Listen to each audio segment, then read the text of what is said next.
양은 주인의 음성을 알아듣듯이 그리스도인은 예수님을 알아본다라고 말씀하고 있죠. 7절 말씀 다시 한번 읽어봅니다. 시작.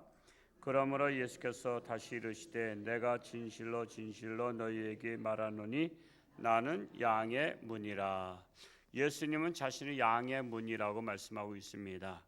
문을 통하지 않고는 예수님께로 올 자가 없다라고 말씀하고 있는 것입니다. 그러니까 오직 예수죠. 오직 예수. 예수 외에는 구원이 없습니다. 그런데 오늘날 다원주의에 빠져서 신학자들 중에서도 다원주의자들이 많이 있습니다. 그들은 뭐로 가도 서울만 가면 된다라는 말을 합니다. 그 말은 그럴듯하죠. 그러니까 부처님을 잘 믿어도 천국 갈 수 있다는 것이고요. 알라신을 잘 섬겨도 천국 갈 수 있고 삼신 할머니를 잘 섬겨도 천국 갈 수 있다는 거예요. 그러면 예수 믿을 필요가 뭐 있어요? 그러니까 참 그런 논리를 펴고 있습니다. 그런데 본인 이 본문에서는 예수님 자신이 양의 문이에요. 그래서 문을 통과하지 않고는 예수님께로 올 자가 없다라고 말씀하고 있는 것입니다. 8절 말씀 읽어봅니다. 시작. 나보다 먼저 온 자는 다 절도요 강도니 양들이 듣지 아니하였느니라. 나보다 먼저 온 자는 다 절도요 강도라. 이것은 구약과 신약 사이에는 약 400년이라는 갭이 있습니다. 400년 동안 선지자도 나오지 않고 그 시기를 암흑시기라고 말합니다. 암흑시기라고 말하는데 그러한 때에 출현했던 거짓 메시아들이 많았습니다. 거짓 메시아 뿐만 아니라 유대 종교 지도자들, 그 대제사장과 바리새인과 서기관들, 이런 자들이 지금 계속해서 지금 하나님의 아들을 거부하고 있잖아요. 그게 참 그 모순입니다. 누구보다 하나님을 잘 믿는다고 하면 하나님의 아들을 환영해야 되는데 하나님의 아들을 거부하고 죽이려고 하고 비난을 하고 어떻게 해서든지 꼬투리를 잡으려고 하고 있습니다. 그래서 그들은 다 절도요 강도라고 하고 있는 것입니다. 9절 말씀을 읽어보겠습니다. 시작. 내가 문이니 누구든지 나로 말미암아 들어가면 구원을 받고 또는 들어가며 나오며 꼴을 얻으리라. 자, 예수님이 문이니 예수님 통해서 들어가면 구원을 받는다. 즉 예수님을 통해서 구원의 길이 열린다라고 하는 것입니다. 또한 영의 양식을 먹으리라. 영의 양식이 뭐죠? 하나님의 말씀. 하나님의 말씀이 뭐죠? 예수님. 예수님이 태초에 말씀으로 존재하셨던 분이시죠. 그래서 우리가 영의 양식, 하나님의 말씀을 끊임없이 먹는 거예요. 근데 우리가 이제 신앙생활이 그래요. 육의 양식은 한 끼라도 굶으면 배고파요, 안 배고파요? 한 끼라도 굶으면 배고프잖아요. 그 밥을 먹으려고 하잖아요. 참 희한한 것은 오늘날 한국 사람들이 얼마나 잘 먹냐면 식당에 가서 밥을 먹고 카페 가요. 근데 어떤 카페 가냐면 빵 카페 가. 밥을 먹고선 카페 가면 차 한 잔만 마시면 되는데 꼭 뭘 사 먹어요? 빵까지 또 사 먹어. 빵 하나가 또 얼마나 식사값 정도 되잖아. 보통 빵 한 조각에 막 몇천 원, 8천 원 막 가고 막 그래요. 그러면 밥 먹고 나서 또 빵 먹고, 그러니까 참으로 육의 양식은 그렇게 먹으려고들 해요. 밤에 또 야참 먹는 사람도 있대. 야참. 밤에 또 저녁 먹고 나서 배가 고파서 잠이 안 온대. 그러면 또 야참을 먹어요. 근데 그렇게 갈급함이 있는데 영의 양식에 대한 갈급함은 있어요, 없어요? 영의 양식은 왜 갈급하지 않죠? 그러니까 이게 문제예요. 신앙생활이라는 것은요, 여러분 건강한 사람이 더 배가 고플까요? 병든 사람이 더 배가 고플까요?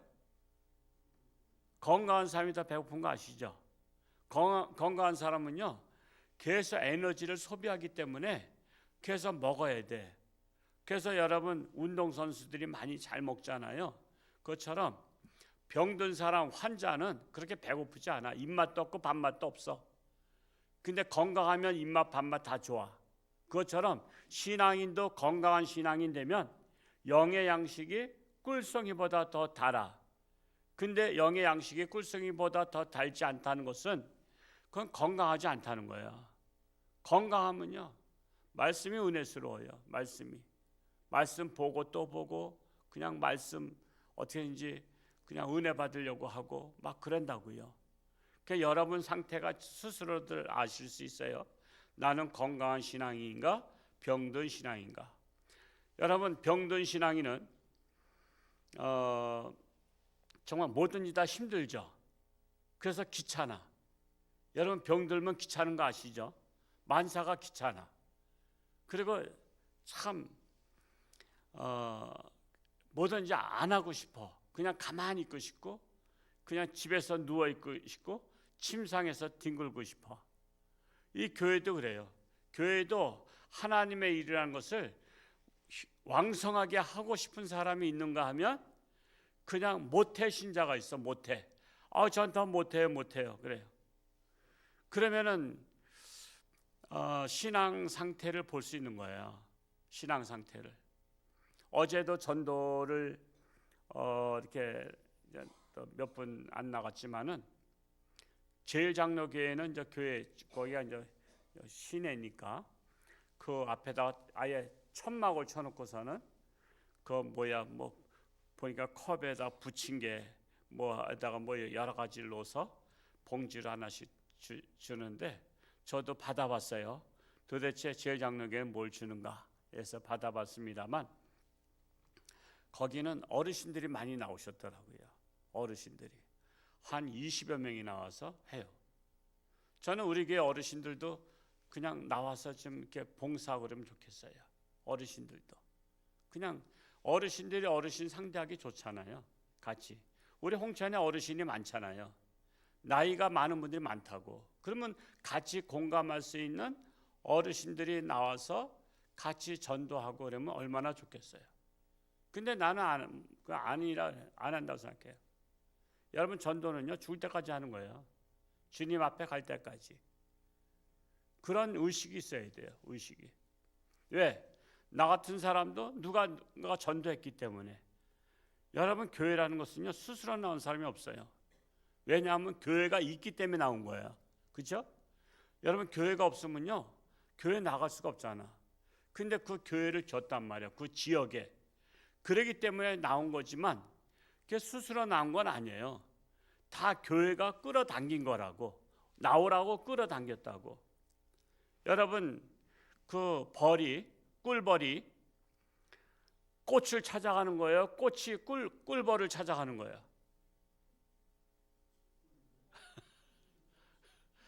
여러분 꽃이 꿀벌을 찾아가는 거예요. 벌이 꽃을 찾아가는 게 아니라니까. 그 꽃이 바람에 향기를 날려서 이리와 한다고. 그러면 심리 밖에서 벌이 있다가 꽃이 어딘지 몰라. 근데 동쪽에서 내가 좋아하는 아카시아 꽃 향기가 나. 그래서 벌의 코를 싹 지나가. 동쪽에 아카시아 꽃이 있구나. 내 밥이 있구나. 그래서는 꽃이 자기한테 오라고 손짓을 했기 때문에 벌이 그 산 넘어 물 건너 찾아가는 거예요. 거기서 꽃이 손짓을 안 했으면 못 간다고. 여러분 교회가 손짓을 하는 거야. 그래서 자기가 스스로 온 것 같아도 사실은 보이지 않는 교회가 이렇게 오라고 부르고 있었던 거예요. 그러니까 스스로 온 사람은 없어. 다 이미 하나님께서 교회를 세워서 오게 한 거야. 그리고 나 같은 사람도 구원받게 한 거야. 내가 노력해서 구원받은 게 아니야. 그러면 하나님의 은혜라면 나도 다른 사람에게 또 해야 될 거 아니야. 너도 이와 같이 하라. 우리나라 사람과 미국 사람과 조금 약간 의식이 차이가 있죠. 자, 미국 사람들은요 고속도로 가다 차가 고장났어. 그 사막 같은 데서 대책이 없는 거야. 우리나라처럼 뭐 카센터 부르면 금방 오고 내까차 오는 나라가 아니거든. 그래서 고장나서 여자가 운전하다가 대책이 없어. 이거 타이어 펑크 났는데 이걸 뭐 어떻게 갈아 낄 수도 없어. 그러면은 딴 차가 지나가다가 서서 도와드릴까요? 해서 도와주면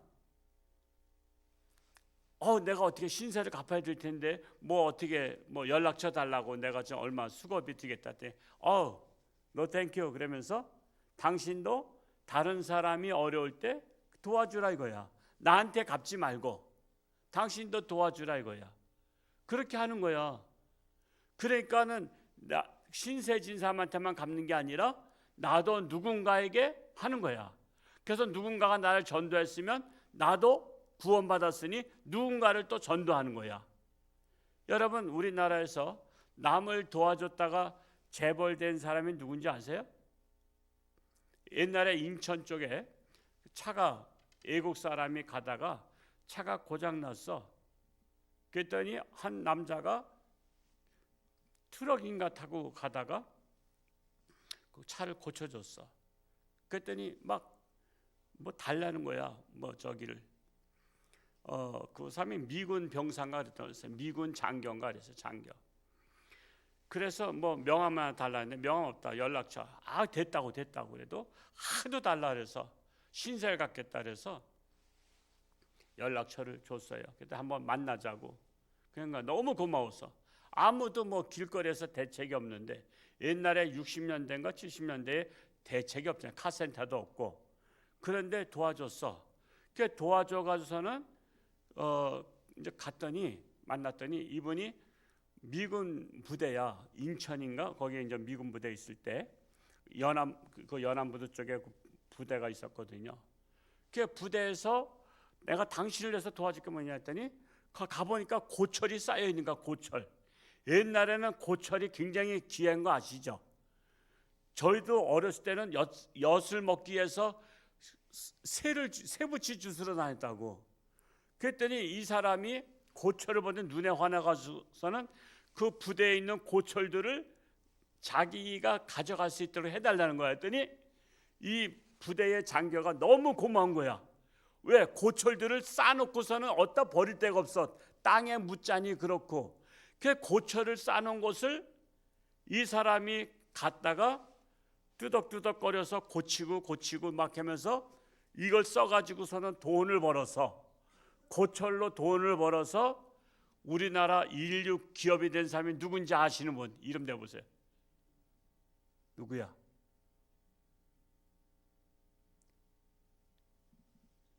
몰라요? 대한항공 한진그룹 그 한진그룹 회장님이요. 그 대한항공 회장이라고. 그 사람이 고철로다가 돈 번 사람이야. 근데 그게 여러분은 몰랐어요. 그냥 저한테 오늘 들으려고 그냥 모른 척 했었죠. 그래서 그 사람이 남을 그 미군 장교를 한번 도와준 것 때문에 그렇게 복을 받은 거야. 여러분, 선한 일은요, 여러분 꼭 뭐 내가 이거 선한 일에서 복 받으려고 해서 하는 게 아니라 그냥 습관적으로 하다 보면 그게 언젠가 나에게 큰 인생의 전환점이 될 수 있어. 인생의 전환점이. 저는 그 글을 읽은 사람이에요. 한진그룹이 태동하게 된 동기.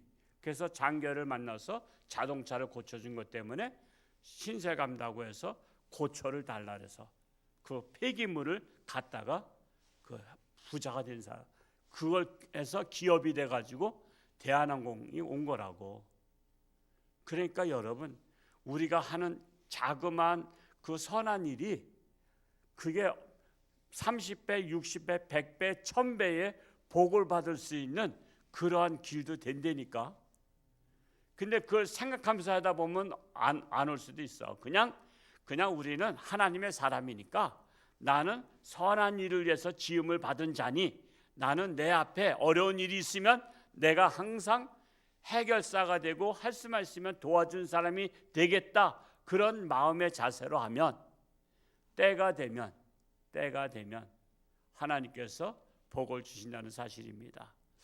그래서 우리가 항상 이렇게 기회가 있을 때마다 선한 일을 할 수 있도록 해야 된다는 것입니다.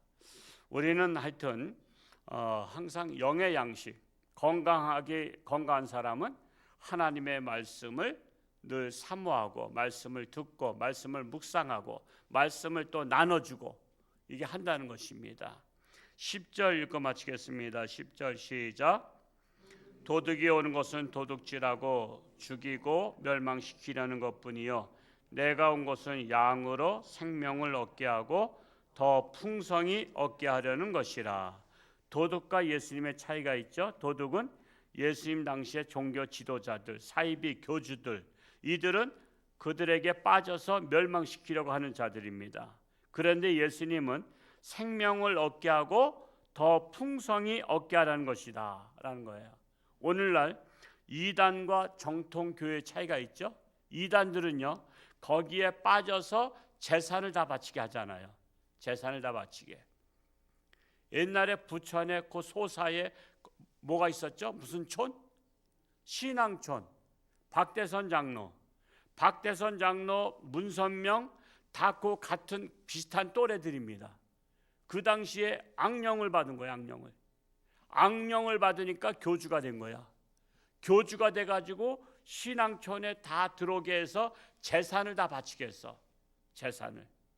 재산을 바치게 해서는 그 신앙촌이 전도관이죠. 전도관. 요즘은 이제 전도관이 많이 없어졌는데 전도관 그런 데서 배웠던 사람들이 지금 신천지나 이런 사람들이 다 그 후손들이야. 후계자들이야. 거기서 나와서 또 무슨 또 자기도 이렇게 하면 사기칠 수 있구나. 그걸 배워가지고 자꾸만 파생된 게 오늘날 이단들이요. 거기에 시조가 박대선이나 문선명에서 나온 사람들이야. 정명석은 문선명에서 나온 사람이죠. JMS는 문선명에서 나왔고. 그러니까 그런 쪽에서 다 계열해서 나와서 지금 이단들이 파생된 거야. 그러니까 좋은 것을 본받아야 하는데 나쁜 것을 본받은 거야. 그래서 그런 데 빠지면 모든 것을 다 바치게 해서 알거지 만들고 그렇게 다 뺏으려는 거야. 근데 교회는 그거 아니잖아요. 교회라는 데는 정신을 차리게 하고 교회라는 데는 어떻게 하면은 성도들을 살리려고 하는 거잖아요. 제발 정신 차려서 살라고 하는 데가 교회잖아요. 근데 이단들은 정신 못 차리고 거기에 빠지라는 거예요. 그러면 어떤 사건들이 더 많아요? 이단들에 대한 사건들이 많아서 그것들이 자꾸만 뉴스에 나오니까 교회 가지 마라. 그래서 왜 교회를 안 가느냐? 이단들이 활개를 치니까 교회 가면 망한다. 교회 가면 헌금 내게 해서 재산 뺏어간다. 그래서 교회 가지 못하게 하는 거예요. 그러니까 우리가 그런 거 잘 아셔야 돼요. 어떤 분들은 홍천중앙교회도 헌금 때문에 부담스러워서 못 온다 그러는데 우리 교회가 헌금한다고 해서 교회가 막 흥청망청 쓰는 게 있나요? 다 주의 일 하고자 하는 것이고 어려운 사람들 도와주고자 하는 것이잖아요. 그렇게 우리가 도와주려고 하는 것이지. 또 도와줘서 남주나 다 30배, 60배, 100배로 복을 받지. 심은 대로 거두리라. 우리는 선을 심으면 선을 거두고 악을 심으면 악을 거두는 거예요. 우리 홍천중앙교회가 이런 악한 시대에 이단이 날뛰는 시대에 우리가 정신을 차리고 이 지역 사이에 빛과 소금 바로 여러분 될 수 있기를 축복합니다. 기도하겠습니다. 할렐루야. 고맙고 감사하신 아버지 하나님, 오늘도 새벽을 깨우며 하나님 앞에 나와 하나님의 말씀을 통해서 다시 한번 자신을 돌아보며 이 시대가 바로 참으로 악한 시대입니다. 이단들이 할 수만 있으면 하나님의 백성들조차도 빼앗아 가려고 하고 있습니다. 그래서 그들을 망하는 길로 가게 하고자 합니다. 이럴 때일수록 정신을 차리고 깨어 근신하며 기도하며 하나님의 맡겨진 사명을 감당하며 이 땅에 하나님의 나라가 실현되어서 악의 세력들이 떠나가기를 원합니다. 그리하여 선한 나라가 되게 하시고 하나님의 선교적인 사명을 감당하는 우리나라가 되게 하여 주옵소서. 악한 세력들이 나라를 이끌어가고 있습니다. 이럴 때일수록 정신을 차리고 올바른 지도자가 나올 수 있도록 나라를 위해서 기도하는 우리 홍천주와 함께 되기를 간절히 소원합니다. 아직도 육신의 질병으로 고통 속에 있는 자들을 불쌍히 여기시고 능력의 손길로 안수하사 깨끗함 받게 하여 주옵소서. 예수님의 이름으로 축복하며 기도하옵나이다. 아멘. 주여 세